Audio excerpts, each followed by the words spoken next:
वसंतम आनंदकंदम हतपापवृंदम वाराणसी नाथमनाथ नाथम श्री विश्वनाथम शरणं प्रपद्ये।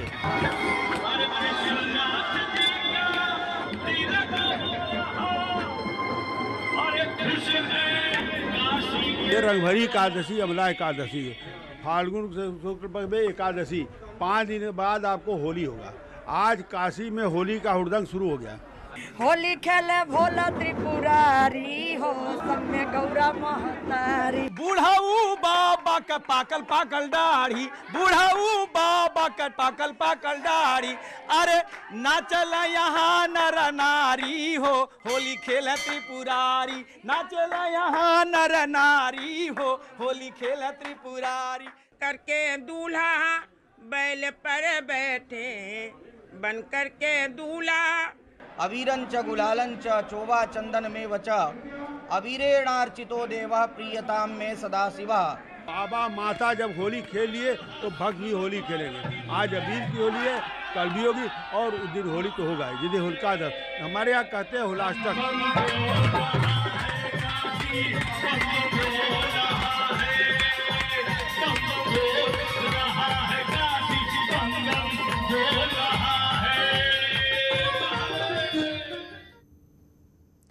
तो बनारस में काशी विश्वनाथ की बारात निकली। भोले बाबा दूल्हा और काशी के वासी बाराती।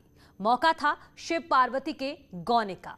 काशी में ऐसी परंपरा है कि भोलेनाथ जब पार्वती का गौना करवाकर उन्हें लाते हैं तो काशी के लोग रंग गुलाल से स्वागत करते हैं। इसी दिन से बनारस में होली की शुरुआत हो जाती है जो 8 दिनों तक चलती है।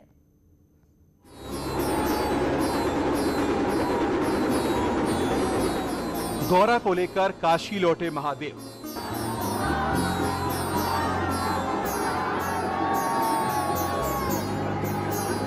भोलेनाथ के स्वागत से काशी में होली की शुरुआत। बनारस की हुड़दंग, उमंग और रंग सबसे अलग, सबसे निराली है।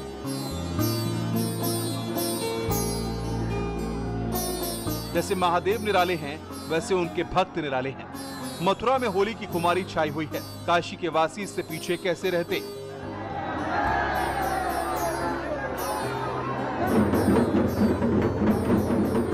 बनारस में रंग एकादशी से होली की शुरुआत हो जाती है। रंग एकादशी के दिन से ही होली की शुरुआत क्यों होती है, इसके पीछे की कहानी भोलेनाथ और पार्वती से जुड़ी है। आनंद वने वसंतम आनंद कंदम हतपापवृंदम वाराणसी नाथमनाथ नाथम श्री विश्वनाथम शरणं प्रपद्ये। यह आनंद वन काशी भगवान शंकर की अतिशय प्रिय राजधानी काशी मधुरता, मनोहरता, विलक्षणता, अद्वितीयता, अनुपमेयता, लावण्य, माधुर्य, लालित्य की सर्वोत्कृष्ट उदाहरण काशी। काशी में होली की शुरुआत रंगभरी एकादशी से होती है। इस एकादशी की कहानी महादेव के ससुराल जाने से जुड़ी है। कहानी कुछ ऐसी है कि भोलेनाथ का गौना अवसर है। इसमें भोलेनाथ अपने ससुराल जाते हैं। माता पार्वती का गौना करवाकर उन्हें काशी ले आते हैं। भगवान शंकर जब पार्वती को लेकर काशी पहुंचते हैं तो उनका स्वागत रंग गुलाल से किया जाता है। काशी के वासी शिव पार्वती के लिए नगर को सजाते हैं। उसके बीच से शिव पार्वती का डोला निकलता है। भगवान का यह विशेष श्रृंगार दिवस का पर्व है। लोक व्यवहार में लोक मान्यता के अनुसार कैलाश से चल करके आज पराम्बा जगदम्बा भगवती पार्वती के साथ भगवान विश्वनाथ अपनी अतिशय प्रिय राजधानी काशी में आते हैं गौना लेकर के, और उस शोभा यात्रा के माध्यम से शोभायमान होकर के अपने विश्वनाथ मंदिर के गर्भगृह में विराजमान होते हैं। और उस शोभा यात्रा में देश विदेश से आए हुए भक्तगण अबीर गुलाल से जो है भगवान के साथ सराबोर होते हैं। अबीरंच गुलालंच चोवा चंदन में वच अबीरेणार्चितो देवा प्रियताम में सदा शिवा।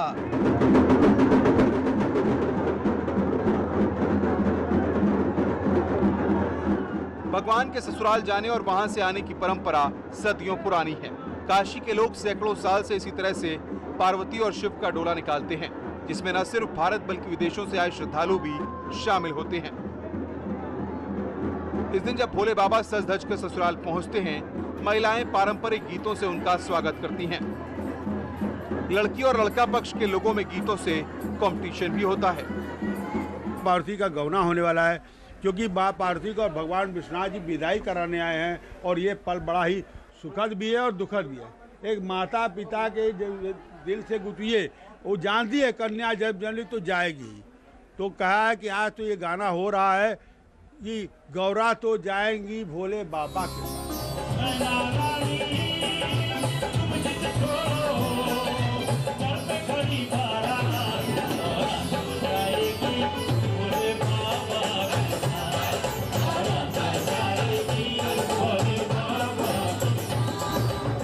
इन सब कार्यक्रमों के बाद भोले बाबा माता पार्वती को लेकर काशी पहुंचते हैं, जिसके बाद शिव पार्वती और गणेश की विधिवत पूजा की गई। उन्हें सिंहासन पर विराजमान कराया गया। पूजन आरती के बाद भोग लगाया गया। बाबा के काशी लौटने के साथ ही काशी में होली की शुरुआत हो जाती है। यहाँ की होली विशेष होती है। भक्त होली खेलिए, माँ के साथ होली खेलिए, माँ के साथ होली खेलिए। बाबा माता जब होली खेल लिए तो भक्त भी होली खेलेंगे। आज अबीर की होली है, कल भी होगी और उस दिन होली तो होगा ही। जिस दिन होलिका दहन, हमारे यहाँ कहते हैं होलाष्टक, जब हमारे यहाँ बसंत पंचमी होती है तो होलिका माई गाड़ दी जाती है और उसी बाबा का तिलक होता है। काशी की होली 1-2 नहीं बल्कि 8 दिनों तक चलती है, इसलिए बनारस की होली को होलिकाष्टक कहते हैं। रंग भरी एकाध दिन से शुरू हुई ये होली अब बनारस में चलती रहेगी। उपेंद्र द्विवेदी, न्यूज़ 18, वाराणसी।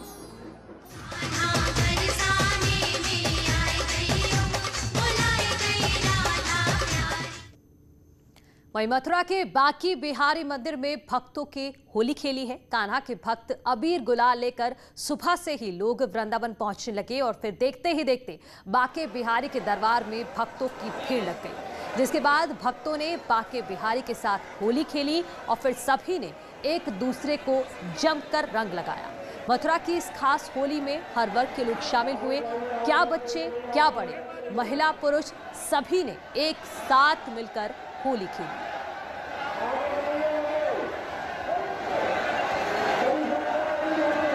तो बांके बिहारी मंदिर में होली के रंग क्या हैं वो हम आपको दिखा रहे हैं। सैकड़ों भक्त यहां पर पहुंचे और सभी ने रंगों के साथ, अबीर के साथ, गुलाल के साथ वृंदावन में होली खेली है। तस्वीरें देखिए आप, अद्भुत तस्वीरें बांके बिहारी मंदिर की।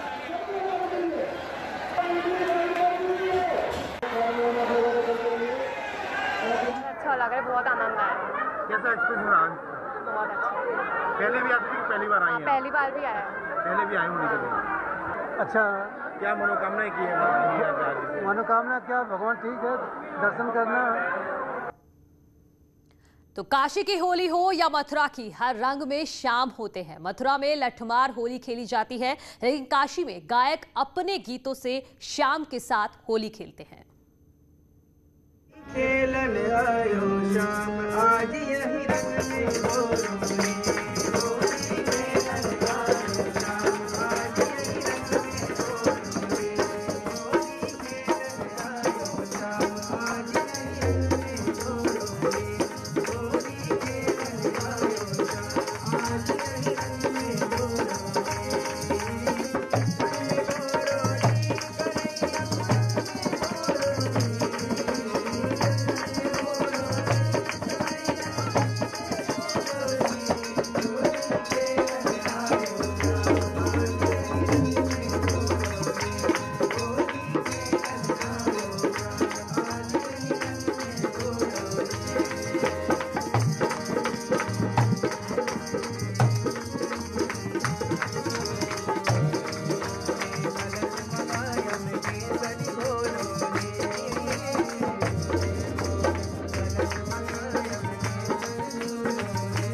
आगे बढ़ते हैं। यूपी में योगी सरकार में लगातार माफियाओं पर कार्रवाई चल रही है। प्रयागराज में जहां शराब माफिया के घर को गिरा दिया गया, तो वहीं अमरोहा में भी शराब की संपत्ति को कुर्क किया गया है। उधर बांदा में भी जेल में बंद गैंगस्टर की संपत्ति की कुर्की की कार्रवाई को अंजाम दिया गया है। रिपोर्ट देखिए।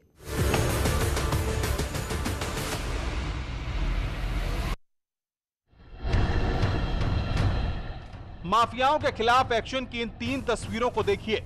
यूपी में माफियाओं के हौसले पस्त करने की योगी सरकार ने ठान रखी है, इसीलिए लगातार कार्रवाई का सिलसिला जारी है। सबसे पहले बात प्रयागराज की करते हैं। 4 महीने पहले फूलपुर में हुए शराब कांड में 7 लोगों की मौत हो गई थी। नामजद शराब माफिया के घर को प्रशासन ने आज जमींदोज करा दिया। श्याम बाबू जायसवाल के अगरा पट्टी पर अवैध रूप से अर्जित की गई संपत्ति के आरोप पर जिलाधिकारी प्रयागराज के आदेश पर प्रशासन ने मकान पर बुलडोजर चलवा दिया। दरअसल बुढ़िया का इनारा के आगरा पट्टी गांव में 2.5 बिस्वा में श्याम बाबू ने 2 मंजिला मकान बनवा रखा था। वहीं अमरोहा के सदर कोतवाली के मोहल्ला लकड़ा में शराब माफिया रामलाल के घर के बाहर मुनादी कराकर 40 लाख अचल संपत्ति, 10 लाख की कार समेत संपत्ति कुर्की की कार्रवाई को अंजाम दिया गया। माफियाओं पर हुई कार्रवाई से पूरे जिले में हड़कंप मच गया। बकायदा क्षेत्र में कई बार ढोल पिटवाकर ऐलान किया गया और मोहल्ले वालों के सामने कुर्की की कार्रवाई को अंजाम दिया गया।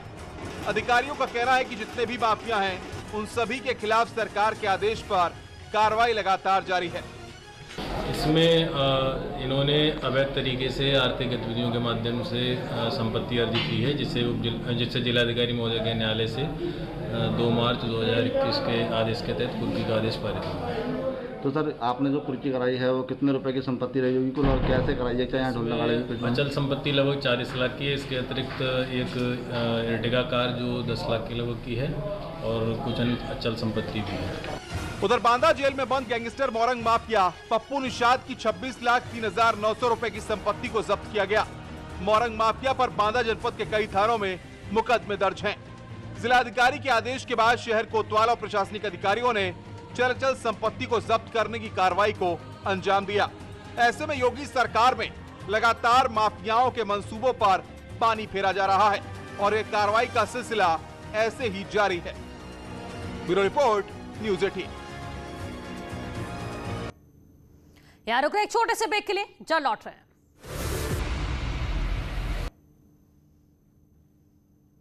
ब्रेक के बाद स्वागत है आप सभी का। यूपी में अवैध शराब के खिलाफ आबकारी विभाग और पुलिस का साझा ऑपरेशन चल रहा है। होली और पंचायत चुनाव को ध्यान में रखते हुए जगह जगह छापेमारी की जा रही है। पुलिस ने साफ किया है कि अवैध कारोबार चलाने की इजाजत किसी को नहीं दी जाएगी और यह अभियान लगातार चलता रहेगा।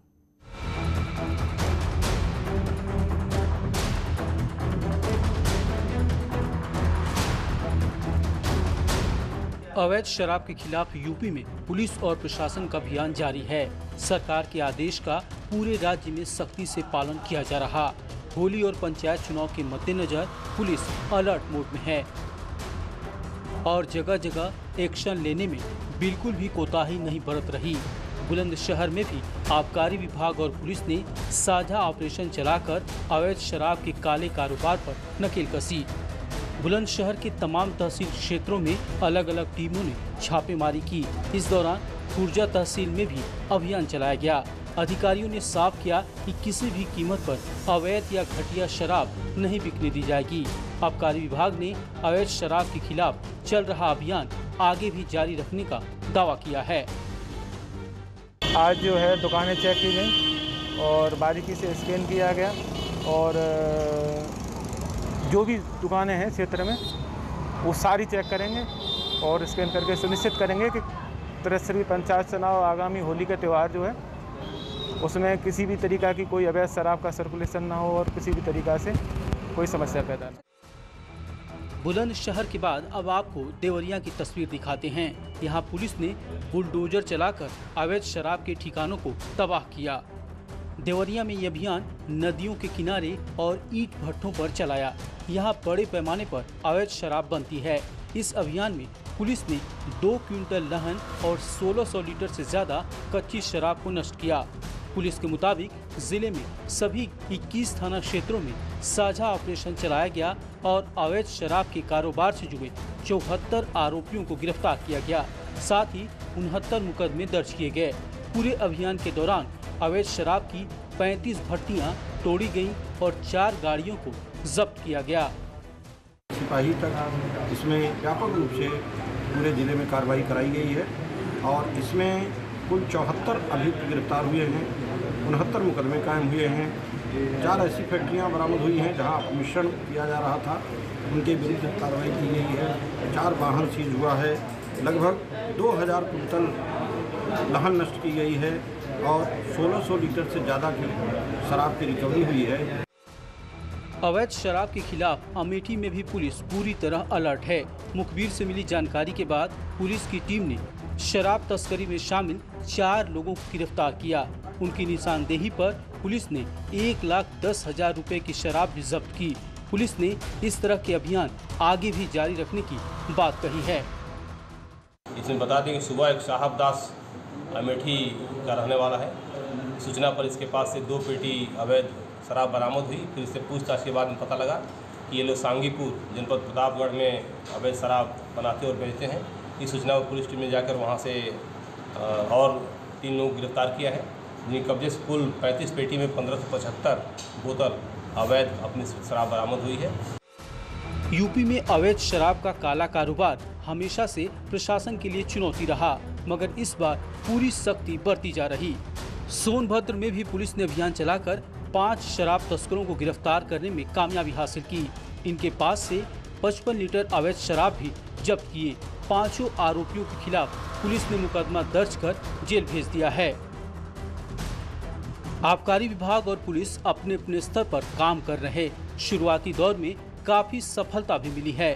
पंचायत चुनाव में मतदाताओं को लुभाने के लिए शराब का खूब इस्तेमाल होता है। साथ ही होली में भी शराब माफिया खूब मुनाफा कमाते हैं, लेकिन इस बार प्रशासन काफी मुस्तैद नजर आ रहा। उम्मीद की जानी चाहिए ये सिलसिला आगे भी जारी रहेगा और शराब का अवैध कारोबार पूरी तरह बंद हो जाएगा। Bureau report, news 18।